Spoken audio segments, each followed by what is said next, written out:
الحمد لله الذي جعل من الإنسان وتكريم الحديث وشهده بداع بعد القضاء وصدق بعد اتباع المرسل وشهده من أسباب ما تقوم به تلك الأخوة وتستقيم على تلك الأوقات والأزمان وأشهد أن لا إله إلا الله وحده لا شريك له بالقوة والقدرة والسلطان وأشهد أن سيدنا محمدا عبده ورسوله المبعوث إلى جميع الإنس والجن اللهم صل وسلم على سيدنا محمد وعلى آله وأصحابه ومن تبعهم بإحسان أما بعد فيا معاشر المسلمين اتقوا الله حق تقاته ولا تموتن إلا وأنتم مسلمون فإن التقوى هي سبيل الفلاح والفوز في الدنيا والآخرة وقال الله سبحانه وتعالى في كتابه الكريم أعوذ بالله من الشيطان الرجيم بسم الله الرحمن الرحيم يا أيها الناس إننا خلقناكم من ذكر وأنثى وجعلناكم شعوبا وقبائل لتعارفوا إن أكرمكم عند الله أتقاكم إن الله عليم خبير. معاشر المسلمين رحمة الله silakan Allah SWT menciptakan makhluk di muka bumi ini dengan mereka dimulai dari tumbuhan yang bertarik Allah dari keragam makanya hingga tumbuhan yang bertarik Tuhan dari keragam aman juga dengan hewan kata dan berjalan dengan perutnya juga hewan yang berjalan dengan kedua kakinya ketiga kakinya bahkan lebih daripada itu. Hal itu semua menunjukkan keanekaragaman kita Allah SWT. Begitu juga dengan manusia, Allah menciptakannya berbangsa-bangsa, bersuku-suku hingga ada yang berbeda bentuk wajah, warna kulit, ras, bahasa, suku, adat istiadat bahkan dalam keahlian keagamaan. Kemajemukan yang berada menunjukkan eksistensi bahwa Allah itu ialah Maha Perkasa dan Kuasa. Dalam keyakinan agama, Allah bisa saja menentukan dan menciptakan manusia dalam satu keimanan. Namun hal tersebut tidak dikehendaki. Sebab Allah ingin mengetahui, sebab Allah ingin menguji dari antara hambanya yang memaksa kehendak kata bersama. A'udzubillahi minasyaitonir rajim. Walau syaa Rabbuka la'amana man fil ardi kulluhum jami'an. Afanatu'minuna bin-nasi hatta yakunu mu'minin. Seandainya Tuhan menghendaki, tentulah semua orang di muka bumi seluruhnya beriman. Apakah engkau Nabi Muhammad akan memaksa manusia ketika mereka menjadi orang mukmin? Pertanyaan ini disebut dengan istilah pendidikan, yaitu pertanyaan dengan pendidikan. Memaksa manusia agar beriman adalah hal yang tak dikehendaki Allah Subhanahu wa taala. Secara spesifik, permasalahan ini termaktub dalam Quran surah Al-Baqarah ayat 126. أعوذ بالله من الشيطان الرجيم لا إكراه في الدين قد تبين الرشد من الغي ومن يكفر بالطاغوت ويؤمن بالله فقد استمسك بالعروة الوثقى لا انفصام لها والله سميع عليم. Tidak ada paksaan dan Tuhan agama Islam sungguh telah jelas jalan benar dan jalan Islam. Siapa yang meninggal kepada tauhid dan beriman kepada Allah sungguh telah berpegang teguh kepada yang sangat kuat yang tidak akan putus. Allah akan mendengar dari Tuhan. Dakwah memang harus digaungkan. Dakwah memang harus disampaikan kepada siapapun dengan nasihat, dengan hikmah yang menyatukanku. Dan kalau dilakukan dengan cara berdiskusi hingga berdebat, diukur dengan pada cara-cara. Menelusuri ayat-ayat Al-Quran, maka dapat kita simpulkan bahwasanya agama Islam ialah agama yang moderat, tidak berlebihan dan tidak juga berkekurangan. Ia berada dalam posisi dan yang tawazun agar tidak beradalah, yaitu berkeseimbangan dan berkeadilan. Berbagai contoh konkret yang menjadi indikator dapat disebutkan sebagai itu. Yang pertama ialah berbagai kehidupan di dunia dan akhirat yang seimbang. Salah satu di antara keduanya tidak boleh terabaikan, sehingga kebahagiaan dunia dan kebahagiaan akhirat dapat berakhir sebagaimana yang selalu kita bacakan dalam doa sehari-hari. Allah berfirman, "A'udzubillahi minasyaitonir rajim. Wabtaghi fima ataka Allahu al-akhirata wa la tansa nasibaka minad dunya wa'sin kama ahsana Allahu ilayk wa la tadhlim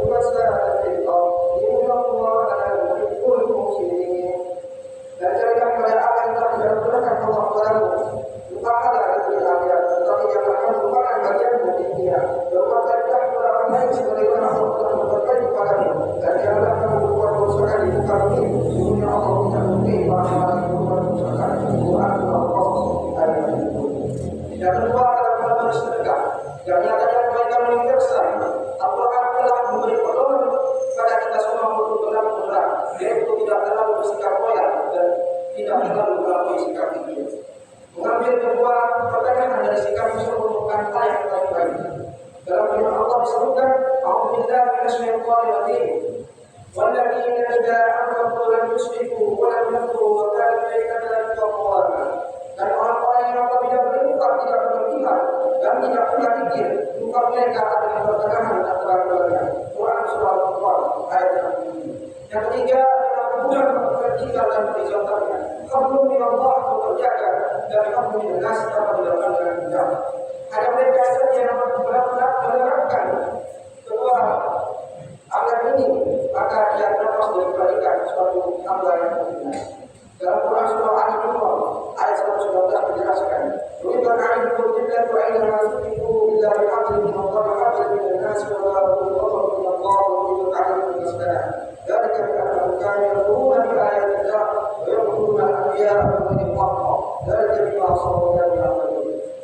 Dalam sebuah riwayat dikatakan bahwasanya di akhirat kelak terdapat kelompok yang disebut dengan musuh, yaitu orang-orang yang kafir. Mereka yang bukan persoalannya antara sesama tidak dijaga. Mereka mengabaikan hak sosial orang lain, sehingga pahala-pahala mereka yang digunakan dan telah dikumpulkan habis digunakan untuk menghina, mencaci maki, mencemooh dengan dosanya yang berlipat ganda, sehingga tak mereka disebut dengan orang-orang yang orang-orang berkhianat. Yang keempat ialah berdakwah dengan bijak, persuasi yang dilakukan dengan cara-cara yang baik, tidak secara kasar ataupun brutal. Seandainya Rasulullah SAW berdakwah dengan cara kasar, maka takutlah orang di sekelilingnya akan menjauhinya, bahkan menjauhinya. Namun Rasulullah berdakwah dengan cara berat, sehingga dalam waktu yang jarang ditingkat, beliau banyak sekali berdoa. Dalam Al-Quran, "A'udzubillahi minasyaitonir rajim. Ud'u ila sabili rabbika bil hikmati wal mau'izati hasanah wa jadilhum ila allati ahsan. Inna rabbaka ya'lamu man yadhillu 'an sabilihi wa ya'lamu al-muhtadin."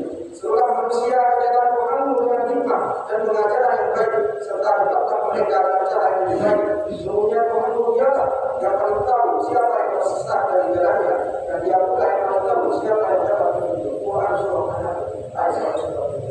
Berdakwah dengan cara tegas, persuasi adalah perkara terbaik dalam Al-Quran. Sesuatu yang saja yang telah melampaui batas dan mengatakan dirinya bahwa anak hukum a'la, saya ada Tuhan yang maha tinggi.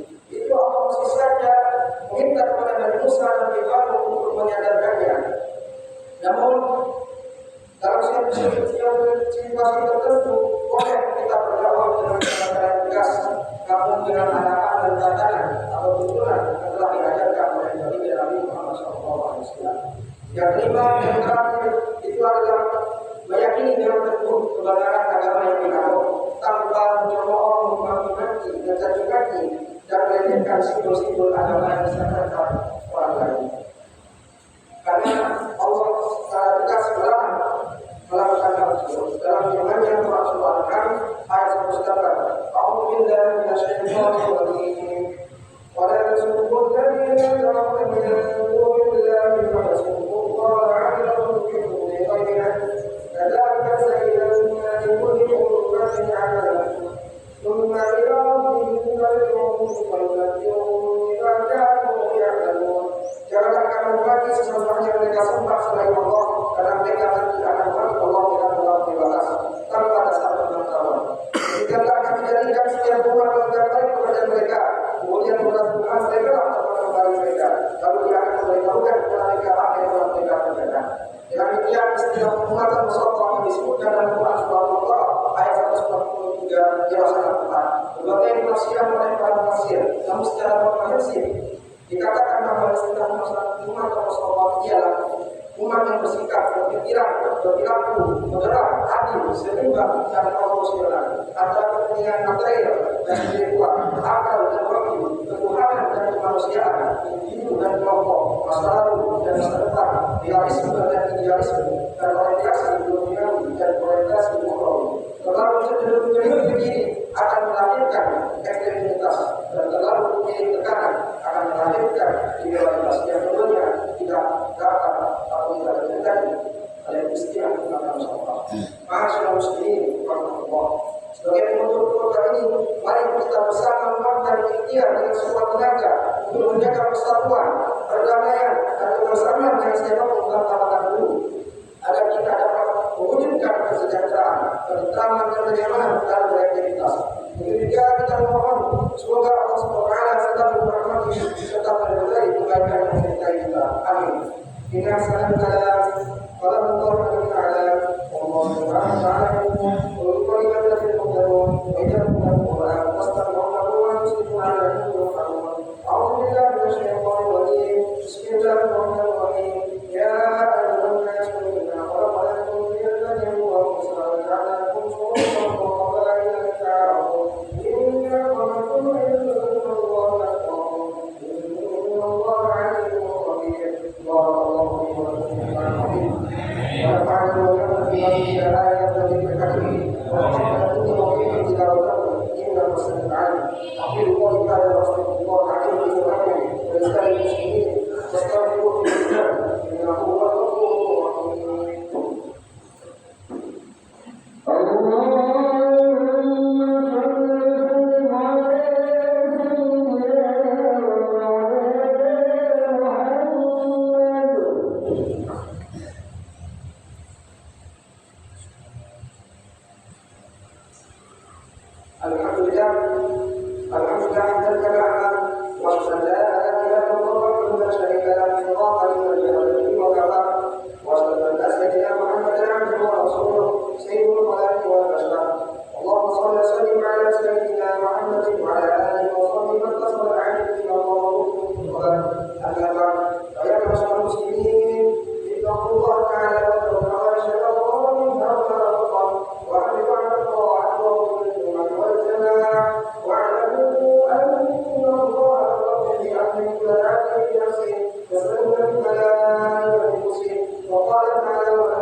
Amin.